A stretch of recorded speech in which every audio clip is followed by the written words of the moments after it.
guys? Welcome to the Big Blue United podcast. My name is TJ, and I'm here with Dan and Colin, as usual. How are we feeling, guys? Do you have to call your therapist at all this week, or you hanging in there? Nope. It was, it was fine. Good. It was unfortunate that the game went the way it did, but I don't know. In compared to years past, I don't know. It maybe took an hour for me to be like, all right, okay, back to it. Joe Shane's got a lot of work to do. Let's go. Indeed, he does. Yeah, this one didn't really hurt. From the first Eagles possession, could sort of tell that there was no stopping this, and we were just outmatched. So it wasn't a fun watch, but it also wasn't painful. I don't think. I think it was just a pretty good wake up call, for all the fun we've been having all season. Sort of just a bit of a reality check, which is good, I think, in the long term.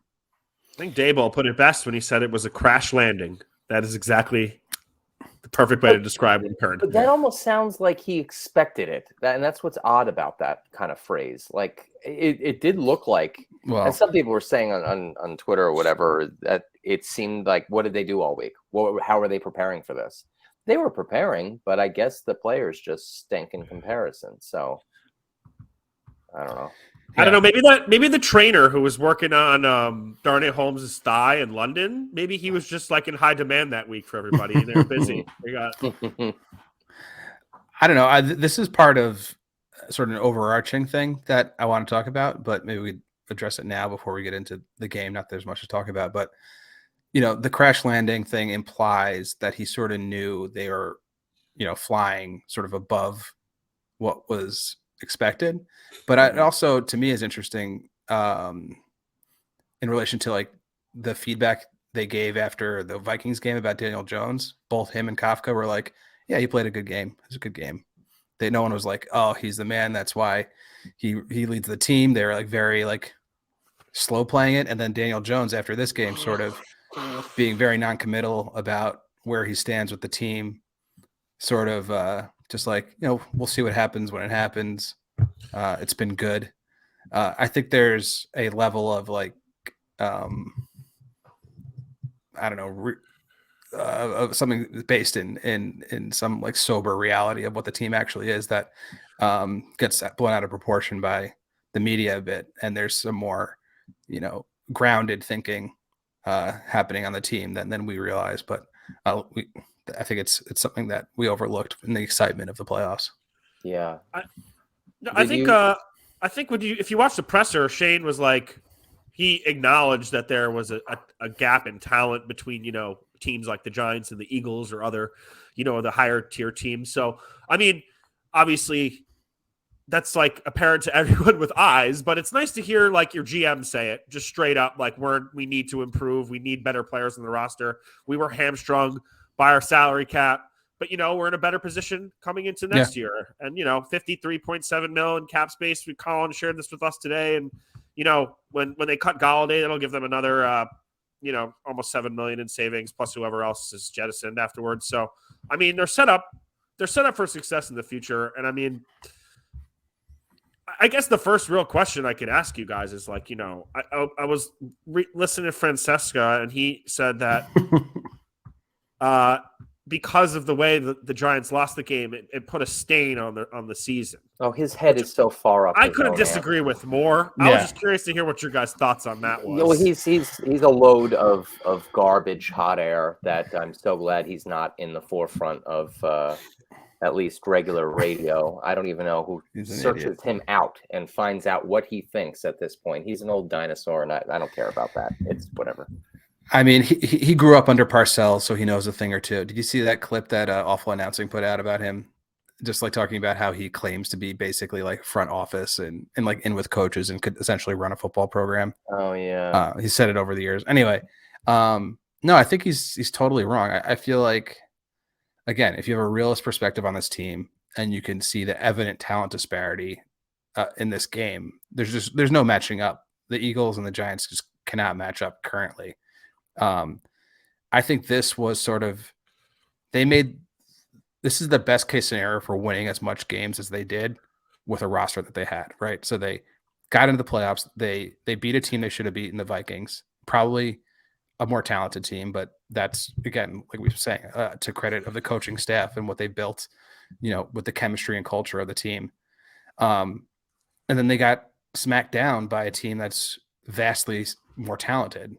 And it sort of gave them a very good idea, I think, of where they are in the league. Mm-hmm. They can compete and be interesting, but they're still a long ways away from making a true run at it. And arguably, this is exactly what this team needed. I know that sounds insane, like, oh, losing in the playoffs is not what anyone needs. But if they won this game, I think it would have sent an inflated sense of success and complacency. Not complacency, but like feeling a little bit better with the roster than you probably should. And this is like the crashing down to earth, like Dable said. But I think if you take a long-term look, it's better than lose this way with this roster than even play this game close and be like a one-score game, because that would give the false illusion that they're closer than they actually are. This is, to me, just there's no way to argue it. They would have never won this game. Like, no way around it.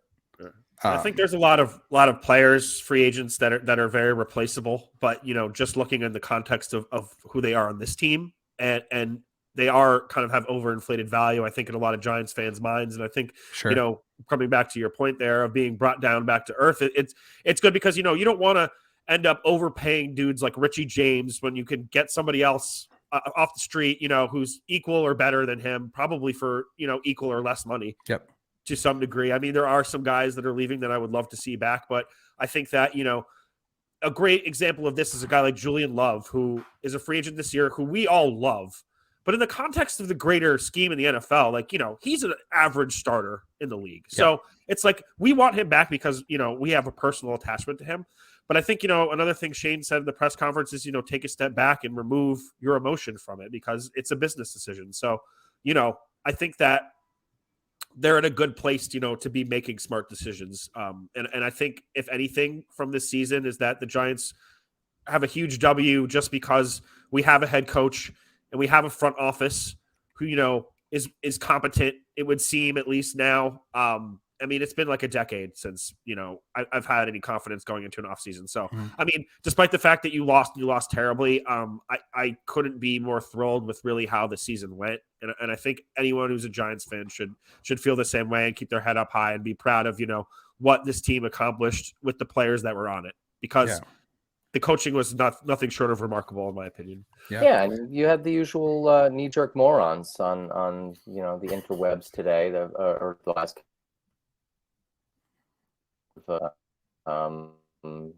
Which I get the knee-jerk aspect of things, but like take it back a little bit and like look at how this season actually went. This was supposed to be not even sniffing at the playoffs even a little bit. And would you like a little better of a draft position? Sure, but I think this was such a big boost in everybody's general confidence in this new change to the new regime that it's only a building block going forward.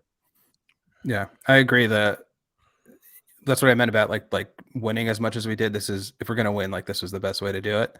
But if you like separate yourself from the wins and the thrill of the playoffs, and you think about it from, like you were saying, Colin, like a new coaching staff, a new turnover everywhere. Basically, the Giants had cash salary second lowest to the Bears this year. They're spending the least amount of money on the active roster. The amount of dead money on the books was astronomical. So that they were making the most of very little, and succeeded so far, which to me is sort of unbelievably successful foundation moving forward. Like we're all saying, we're confident in the front office, but I think in the building, everyone in the building, every staff member, cafeteria person, across the board it's like bought in, likes what's happening. The players like what's happening. I think players talk to each other, and free agents, people that are in the league looking to make jumps, are no longer like, I would never go play for Joe Judge and Dave Gettleman, to being like, that'd be a sick place to land, because they're either they're gonna figure out how I work best, and if they want me, they're gonna utilize me, and they're gonna accentuate what I'm good at. And people seem to have fun. We were talking about the chemistry on the sidelines. People seem to like each other a lot. People seem to rally around everyone. There's a lot more camaraderie. There's a lot of joking, and I think it's just going to be super exciting this offseason and seeing what they put together for next year. Speaking of which, I just had this feeling that there's probably going to be impending free agents that will be surprised that are sticking around, and will be surprised by some people leaving at the same time. And I think we have to be grounded in that. Right now we may think like, oh, that player is going to go automatically. We know that. Maybe not. I don't know what the plan is for Shane, and we'll never truly know. I mean, I guess we'll have a better idea when we see what kinds of players start coming in and start leaving, how he really wants to build this team. Because right now it's not his team yet. It's not even close. It's starting to get there, but it's not there yet. I mean, he couldn't sign anybody other than, I think Lewinsky was the only or there was 2 players he signed to a more than a 1-year deal because there's no cap space. So, yeah, I mean, 100% Colin. And if we want to just look at who the free agents are, I only wrote down the notable ones. There's a couple other guys, Marcus Johnson and Justin Ellis, who can get shot into the sun after how he played against the Eagles, as far as I'm concerned. But Barkley, Jones, Slayton, Gates, Feliciano, Jihad Ward, Fabian Moreau, Richard James, Julian Love, and Sterling Shepard. I don't know who ends up coming back on. You're right. But in my mind, I would love to see, at least Nick Gates come back. That's Daniel Jones. I don't really know anybody else that I really care. I mean, I love Shepard, but you don't pay a guy to be a locker room presence. You pay guys to make plays on the field. Same with Jihad Ward. I mean, he's just the defensive version of Sterling Shepard in that regard of being, the leader, but doesn't perform that super well on the field either. All replaceable, and easier to get younger too at those positions. Those are both guys at the tail end of their career. I don't know, man. I mean, should we talk about that Barkley contract today? Yeah, that came out. Yeah, he turned down $12 million a year. Which, I mean, that is a report. Who knows if that actually happened? It wouldn't surprise me. And granted, that's what you're going to do. His agent's telling him you got to shoot for the stars. You're a world-class talent. You had your career year. You showed you came back from a catastrophic injury. Go tell them that that's not enough money. I don't even fault him for that.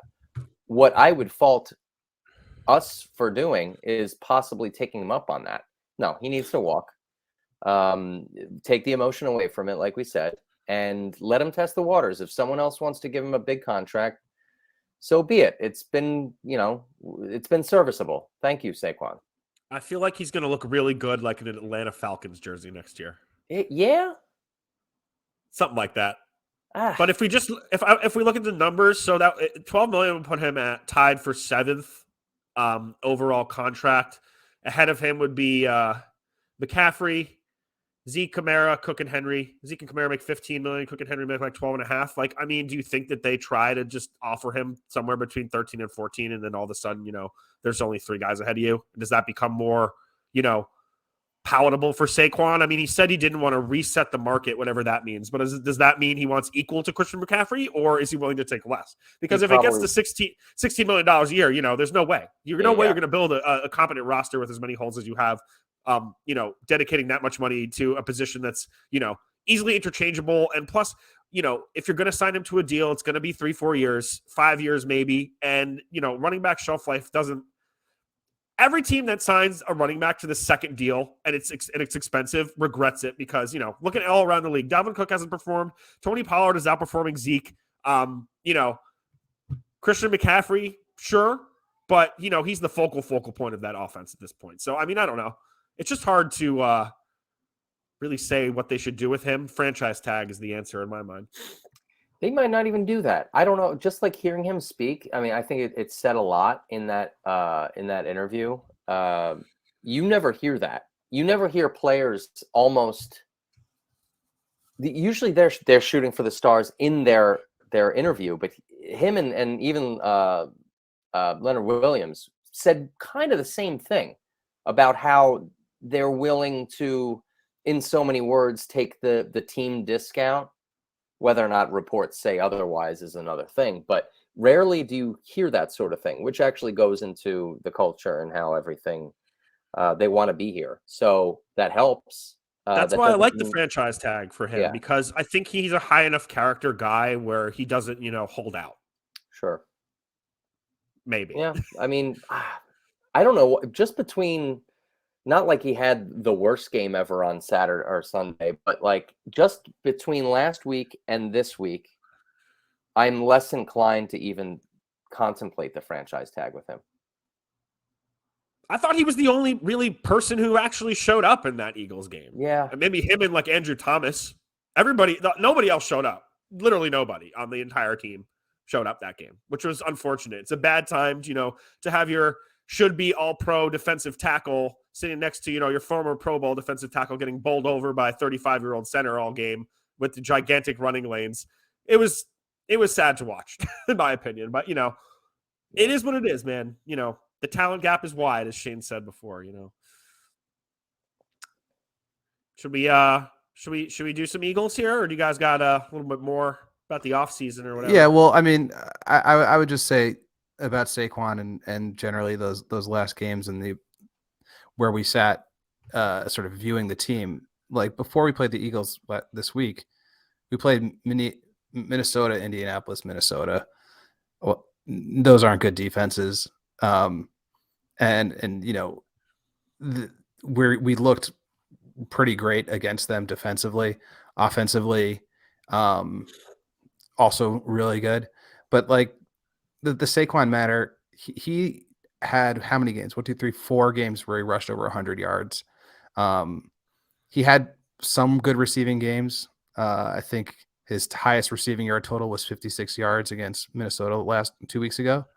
But the last time he rushed for over 100 yards in a game was against Houston, and his high rushing yards were against sort of crummy teams, against Chicago, Houston. He had 84 against Minnesota, and I guess the outlier was Tennessee week 1 where he had 164 yards. But it wasn't like he was putting it to stout defenses, really, which is a reason why running backs don't matter. It's because it's not really how good you are or should be. And we've also seen, I'm sure you guys have seen it on Twitter recently, but I think it was maybe Dan Schneier that was putting up the videos of Saquon sort of losing a step or two compared to earlier seasons where he was in the open field and just not blowing past people as he did in the past. And that's not his problem. That's just what happens when you get older as a running back. Like, this is the cliff that they fall off of. And when you're rebuilding a team from scratch, you obviously don't want to invest too much money in the running back. He's a good dude, apparently, but he's easily replaceable. And I don't think anyone should be sacred on this team aside from like Dexter Lawrence, Adoree Jackson, and Andrew Thomas, and like the early draft picks from this year. Yeah, Kayvon. But yeah, I mean, it's funny if you look at Saquon's rookie year too. He caught like 90 balls, and it was almost like half that this year. So I was looking at his numbers yesterday. I was like, well, that's interesting development in his career that he, has sort of waned out of the passing game. And I wonder if that has anything to do with the blocking, which has always been something that he was, trying to work on, needed to work on. I don't know if that's improved that much this year. I think that's indicative of talking about it. Yeah, but I think that's indicative of a bit of him as a player, because as you evolve as a running back, most guys come into the league as guys that are powerful runners or can blow the doors off defenses. But as they get older, they evolve and become better at other aspects of the game, like picking up blitz coverage, blocking, setting up, blocks, setting up screens, all that stuff. And I feel like he hasn't taken that leap. He has good hands. He's very athletic. Why isn't he running better routes? Why isn't he more of a threat wide receiving? Why is he a liability in pass protection?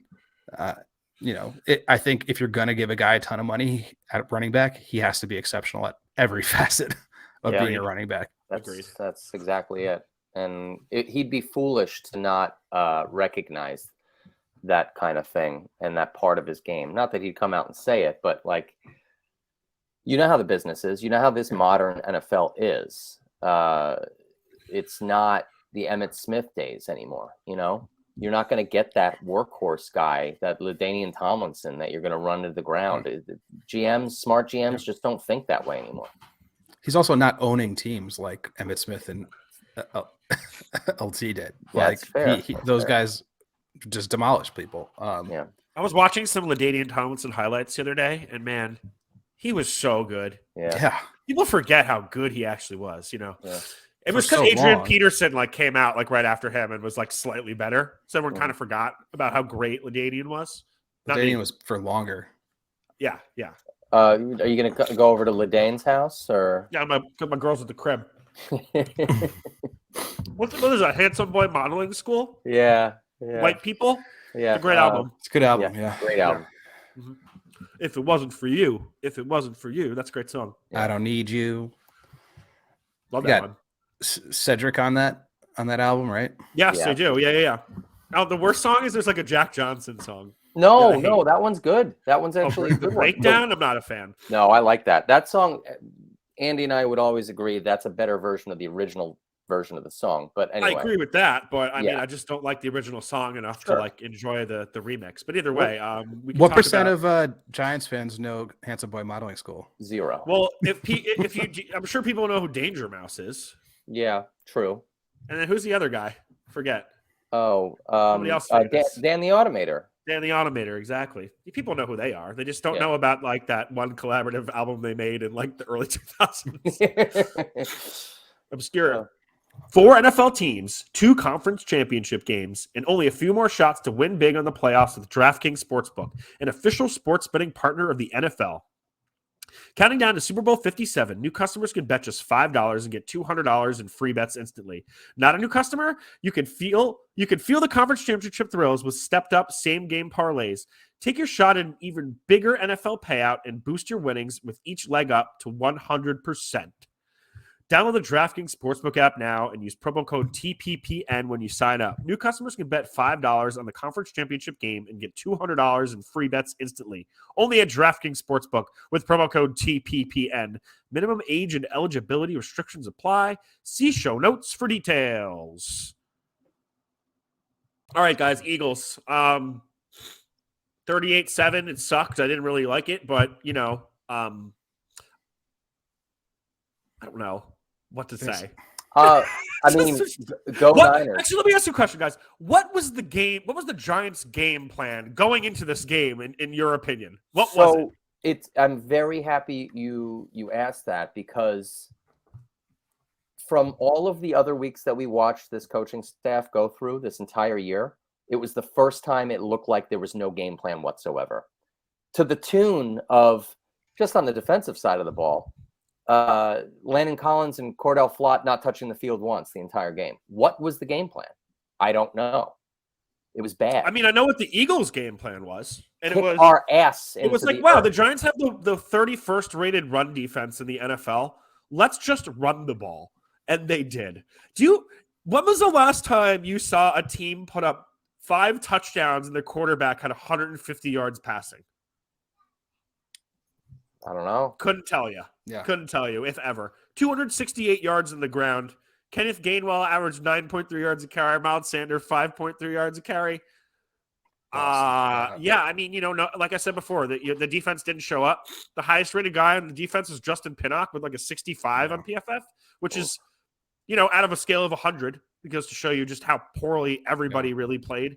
I think what really happened was basically they got up 3 scores and the Giants gave up. Yep. That's it. That Bradbury pick was the moment where everyone gave up. Done. Yeah. And that was it. I mean, a couple things. I think defensively, the game plan was bad. I think to an extent, Wink must have felt like he's got all his guys back healthy. Like now he can run a Wink style defense and be successful. But no, I also think that realistically, the offense we've been running, while interesting and has cool wrinkles in it and works to the best of our offensive ability, it is still a fairly streamlined offense. It's not relying on Daniel Jones to make complicated reads and pick offenses apart. It's asking him to react quickly and make the easy play. And when you're playing a defense like that, they're going to take away the easy play. I think that's what that interception, the Bradbury interception was. There was I think someone blitzed, another corner blitzed. Jones is like, oh, I'm going to throw where that guy blitzed from. And Bradbury, being smart, is like, he's going to throw it where the guy blitzed from, and I'm just jumping it. Bradbury made a really good play. Yeah. I thought, he baited Jones really well. He knows Jones. They were played together. So, you got to give Bradbury a lot of credit for that. But really, to put it to you guys another way is there one thing that the Giants do better than the Eagles on any facet, any position group, any aspect of the sport? No. Yeah, I have one. What is it? Long snapping. Okay. All right. Yeah. All right. Yeah. Definitely. Casey Kreider. He was the best guy on the field. Better fans? Oh, well, yeah. No, on the field itself, we're talking. You want to talk scumbags? That's a city full of them. Joe Shane is more handsome than the GM of the Eagles. Yeah. Howie Also, can we please? I'd be remiss not to bring up the fact that public enemy number one, king scumbag Nick Sirianni for the next 10 years. I hate that guy more than anything. Yeah. Really don't like that guy. No, I don't. He looks like a dirtbag to me. Probably is, man. Yeah. Probably is. But yeah, I was looking at some of the touchdown drives that the Eagles are running, and it was just like 8 runs, 9 runs, 3 passes. They ran the ball 44 times and passed the ball 24 times. It was just a wild thing to watch them do whatever they wanted on this defense. They basically had no resistance. I don't know exactly what Wink was doing, because when he did blitz, it was working, but they just sat back in zone like the whole game. Yeah. I don't know. It worked against the Vikings. I guess he thought to run a similar thing, but and on offense, they, I don't know. I don't even know what they were trying to do, if they were trying to do anything. They just should have stuck to the ball on the ground is what they really should have done. If there was any game that's really drove it home how piss poor our linebacker core is, it was this one. Oh, yeah. So I think it's possible, since we actually have a GM that has a brain in his head, it's slightly possible we might draft our first linebacker in the first round since the Beezer Brigade. Yeah, since Carl Banks. So let's hope that might be. You can say the same thing about the O-line, because I think there were moments this year where we were like, the O-line is better, the O-line's getting better, because it was so atrocious the past few years. But if you really look at like this game, 5 sacks they gave up. Jones was harassed all game. And if you look at this offseason, they really haven't fixed anything. If you look at what we have the, arguably the best left tackle in football. That's amazing. That's a great place to be. Evan Neal had one of the worst rookie seasons I've ever seen in my life. He better, get training like today. Like he should have gone training after the Eagles game was over. Yeah. As far as I'm concerned. And then Nick Gates is a free agent, Feliciano's a free agent, and you have Glowinski on a 1-year deal. So you're basically right back where we started beginning of the year. Yeah. Well, I don't know. Andrew Thomas, we would have said, had the worst rookie season we ever seen at a left tackle. I think Evan Neal seems like he's gotten worse throughout the year, as opposed to Thomas, who did make strides and have small regressions, but overall he had like an arc going upwards. And I don't want to say, but then year 2 he had a massive regression. Like, I don't know. I'm not going to say Evan Neal is a bust or anything, because it's way too early to tell. We're not there but yet. It was just it was difficult to watch at times this year. I do think this draft is deep at interior offensive linemen, though. There's a lot of good centers and a lot of good guards. And again, we're going to have a lot of money to spend on those positions if we need to. So I'm not too worried about the offensive line. Other positions worry me moving forward. But are we done talking about the Eagles, or are we moving on? Yeah, what else is there really to say? There's not a lot to say. We got outclassed in every facet of the game. Yeah, it wasn't close. We shouldn't feel bad about it. The Giants should have been, based on talent, a 5-win team. Yeah. So it was gravy, and I think people are excited moving forward. There's excitement in New York City. There's excitement in the stadium. We can feel confident in our front office and coaching staff. Hopefully, people don't get sniped too hard and leave the team. I'd like to keep Kafka another season. Wink should stay. I don't think he's going to get an offer. I think people just love interviewing him. Yeah. But it's all good, and I'm looking forward to it. I am fascinated to see how free agency goes. I think that's going to be very interesting. It's be cool to be a player in free agency. Well, I think, not like a literal player, like a player in free agency. To like actually be able to do something with someone with a brain, not give all their money to probably be cool to be both. Well, it might be a little nerve-wracking for a player's perspective, but it depends on how good you are, I guess. Yeah, I guess so. If you suck and even the worst player in the NFL is a far superior athlete than all three of us put together. So even if you're bad in the NFL, you might be nervous that you won't get another deal. But if you're Saquon Barkley, someone's going to sign you and probably pay you too much money at that. So But I wonder, guys. Heading into the offseason, I mean, we already mentioned a few positions, but what else do you really think the Giants really need to be targeting? Whether through draft or free agency. What's your wish list? Well, do you want to start with free agency or draft, or is it all? I think we can just kind of do let's just broadly talk about the offseason because there's a lot of weeks before the season Let's starts. see if we can prioritize position groups for. Yeah. I think we can all agree on the groups that we need, but let's see if we can get like 1 to 5 or something like that. I would love a dominant center. Okay, yeah. So we need interior offensive line. Yeah. I think we need interior defensive line. Agreed. I think we need cornerbacks, cornerback, wide receiver, linebackers, and wide receivers. That's it. That's it. That's what I think too. So out of those 5, what's the number 1 need? And think about it. I guess this is where the draft or free agency comes into play. So positions of value towards the top of the draft, if that's what we need, I think we're looking at cornerback. Agreed. In the first round. Agreed. Especially with drafting 25th. I don't think there's a wide receiver that we like at that spot. And then I don't know if you want to maybe offensive line, if like a Quentin Nelson type guard emerges or something like that. At the end of 25th, like that might be nice. Yeah, I mean, if you can get a guy interior defensive lineman, or defensive end, start on your interior line for a decade, you do that. Yeah. But I think in terms of what you mentioned before, position value in the draft, you go cornerback because they make the most money, and you could never have enough cover corners on your team. And the Giants, probably let Moreau walk. Aaron Robinson will come back. He didn't particularly excite anybody at the beginning of the season before he went down. Obviously, coming into another season, you have more time to prep and get your football IQ up and all that. So we'll see how he goes next year, but. I mean, you definitely need someone across from Adoree Jackson, 100%. What about someone across from Kayvon? I think that's a discussion. I like Aziz. He's under contract. He's not healthy. He hasn't been. It's true. I mean, if there is a what could be considered a dominant pass rusher there, then yes, you do that because I mean a 3-man rotation at edge is nice too. Or you go. I mean, if I Dan, you brought up before that Leonard Williams probably is a cap casualty. So I think interior line is super important, and you also are losing, like I said, Justin Ellis, and then who's the other guy? Austin Johnson is leaving as well. I would think even if we keep Leonard Williams, though, we have a thin, front 4. I think you need more bodies there as well. Anyway. I mean, Eagles exposed that once though, especially not particularly Dexter and Leo didn't play super well, but like once they were off the field and you had the backups in, that was much worse. Yeah, and they're deep too, the Eagles.